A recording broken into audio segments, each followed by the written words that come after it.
Hello everyone, সবাইকে আমন্ত্রণ জানাচ্ছি আমাদের জানাশোনা সিরিজের প্রথম ভিডিওতে। এই সিরিজে আমরা তোমাদের সামনে একটা উইন্ডো ওপেন করতেছি, যেটা কিনা সবার জন্য রসায়ন। এই রসায়ন এই সিরিজের মধ্যে আমাদের একটা বড় উদ্দেশ্য আছে। উদ্দেশ্যটা হচ্ছে আমরা একাডেমিক্সের মতো কথাবার্তাগুলো বলবো না, রসায়নটাকে আমরা একদম বেসিক লেভেল থেকে শুরু করতেছি। রসায়ন যদি একটা আলাদা জাতিসত্তা বা একটা আলাদা যদি দুনিয়া হইতো, সেই দুনিয়াতে প্রবেশ করার জন্য আমাদের একটা অ্যালফাবেট লাগতো আর কি, তাই না? যার মাধ্যমে আমরা কথাবার্তা বলা শুরু করতাম মাত্র। তো সেই অ্যালফাবেটগুলোকে আমি বলতেছি হচ্ছে 118টা আসলে এখানে অ্যালফাবেট রয়েছে, যাকে কিনা আমরা পর্যায় সারণীর মধ্যে জায়গা দিয়েছি আর কি। তো এই 118টা জিনিসটাকে আমরা কি বলতেছি? এলিমেন্ট বলতেছি, তাই তো? বাংলায় বললে মৌল বলতেছি।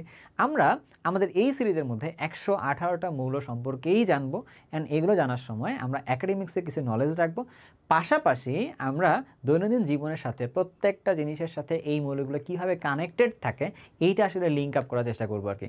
তার মাধ্যমে এই ভিডিওটা যারা দেখছো, যারা স্টুডেন্ট হতে পারো অথবা যে কোনো পর্যায়ে মানুষ হতে পারো, তারা সেখান থেকে রসায়ন সম্পর্কে একটা ভালো জ্ঞান লাভ করতে পারবে। তো সেই উদ্দেশ্যে আসলে ভিডিওটা শুরু করা বা এই সিরিজটা আসলে শুরু করা আর কি। সো দেখা যাক প্রথম মৌলটা। তো প্রথম মৌলটার নাম আসলে কি? প্রথম মৌলটার নাম হচ্ছে হাইড্রোজেন। আমরা সবাই মনে হয় হাইড্রোজেনটা জানি। অলরেডি তোমরা আমার হাতের মধ্যে ছোট্ট একটা জিনিস দেখতে পাচ্ছ। তো এই জিনিসটার মধ্যে দুইটা সাদা সাদা জিনিস আছে, একটা লাল জিনিস আছে। এই সাদা জিনিসগুলোর নামই আসলে কি? হাইড্রোজেন। লাল জিনিসটার নাম কি আসলে? অক্সিজেন। একটা অক্সিজেন দুইটা হাইড্রোজেন মিলে পানি তৈরি হয়েছে। তো পানি আমরা সবার পরিচিত না? তাহলে পানির মধ্যে তাহলে কি আছে? হাইড্রোজেন আছে আর কি। তো আমাদের হাইড্রোজেনটা সম্পর্কে জানা উচিত। হাইড্রোজেনে আসলে কী কী থাকে? একদম বাম পাশে ছোটো করে দেখো, নিচে দেখা আছে কি? এটা ওয়ান হচ্ছে পারমাণবিক সংখ্যা বা প্রোটন সংখ্যা বলে, আর এর উপরেও থাকে হচ্ছে ওয়ান, এটা হচ্ছে তার কি? তার ভর সংখ্যা বলতেছে আর কি। আচ্ছা, এই হাইড্রোজেনের কিছু হিস্ট্রি আছে। যে এইটা আবিষ্কার হয়েছে 1766 সালের দিকে। দেন এটার নাম দেওয়া হয়েছে আরও পরে। দেন এইটাকে আমরা যদি বলি যে পানির মধ্যে যে আসলে হাইড্রোজেন আছে, এই জিনিসগুলো জানা গেছে আসলে 1800 সালের দিকে এসে।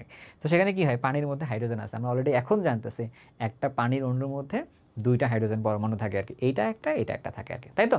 আচ্ছা, এর বাইরে হাইড্রোজেন আসলে আমাদের কোথায় কোথায় কানেক্টেড আছে চলো একটু দেখে নিই। তো রকেটের নাম শুনছো না? এই যে ইলন মাস্ক বা স্পেস এক্সের নাম শুনছো মনে হয়। সো সেই রকেটের মধ্যে যাওয়ার সময় হাইড্রোজেনটাকে জ্বালানি হিসেবে ইউজ করা হয় আর কি। দেন ফার্টিলাইজারের মধ্যে বা সার যে শিল্পটা রয়েছে, এই শিল্পের মধ্যে হাইড্রোজেনের ইউজ অনেক অনেক বেশি। কারণ সারের মধ্যে যদি বলতে চাই, সবচেয়ে পরিচিত বা একদম কমন সার কোনটা আসলে? ইউরিয়া। ইউরিয়া তৈরি করা হয় কোথা থেকে? অ্যামোনিয়া থেকে। অ্যামোনিয়া তৈরি হবে কোথা থেকে? হাইড্রোজেন থাকে। যদি হাইড্রোজেন না থাকতো তাহলে কিন্তু হাইড্রোজেন মিলে এই ইউরিয়ার জায়গাতে আমরা কিন্তু আসতে পারতাম না। হাইড্রোজেন মিলে আসলে অ্যামোনিয়া, সেখান থেকে আসলে ইউরিয়া। এই জন্য বলতেছে ফার্টিলাইজার শিল্পের মধ্যে কাঁচামাল হিসেবে যদি আমরা বলি, হাইড্রোজেনটা খুব বেশি ইম্পর্টেন্ট। দেন বর্তমানে একটা খুবই প্রসপেক্টিভ ফিল্ড হচ্ছে এই ফুয়েল সেলটা আর কি। ফুয়েল সেল, এখানে কি হয়? পানি থেকেই শক্তি উৎপন্ন করা হবে, পানিকে ভেঙে আবার এই হাইড্রোজেন অক্সিজেনকে মিলাই আবার পানি তৈরি করা হবে আর কি। তো সেখান থেকে দেখা যাবে যে একটা এনার্জি পাওয়া যাবে, সেই এনার্জি দিয়ে আমরা আমাদের এই বিদ্যুতের কাজটা আমরা চালাতে পারবো আর কি। এটা একটা ফিল্ড মাত্র, বাট এর বাইরে আমরা আরও অনেকগুলো ফিল্ডে আসলে কাজে লাগাতে পারবো। খুবই প্রসপেক্টিভ একটা কিন্তু ফিল্ড। ওকে, এবার আসি, আমরা তো পানি কথা অলরেডি বলে ফেলছি। হাইড্রোজেন সম্পর্কে যদি কিছু তথ্য জেনে নিতে চাই, নিচে দেখো এটা একটা ইনফ্লেমেবল একটা গ্যাস। মানে কি? এটা কিন্তু দাহ্য। হ্যাঁ, এটা কিন্তু দাহ্য। বাট যারা হচ্ছে নন ইনফ্লেমেবল বা অদাহ্য, ওরা কিন্তু আসলে জ্বলে না নিজে, বাট এইটা কিন্তু নিজে জ্বলতে পারে আর কি, হাইড্রোজেন গ্যাসটা আর কি। সো এই জন্য এখান থেকে কিন্তু তোমার মনে হয় হাইড্রোজেন যে বিস্ফোরিত হইতে পারে, এই ধরনের তোমরা ক্লিপ হয়তো বা অলরেডি ভিডিওতে দেখে থাকছো ইউটিউবের মধ্যে বা ফেসবুকের মধ্যে। এবার একটু চলো হাইড্রোজেন সম্পর্কে আরও কিছু তথ্য জেনে নিই। এখানে উপরের দিকে খেয়াল করে দেখবা, এখানে তিনটা রিয়েকশনের কথাবার্তা একটু বলে রাখছি আর কি। এইটা জায়গায় দেখা যাচ্ছে কি হয়েছে এখানে বলো তো? এখানে দেখা যাচ্ছে হাইড্রোজেন এবং হাইড্রোজেন দুইটা মিলে গেছে। দুইটা মিলে গিয়ে কি তৈরি করছে? এখানে হিলিয়াম তৈরি করছে। তার মানে দুইটা পরমাণু বা দুইটা মৌল মিলে একটা মৌল তৈরি করছে, এরকম।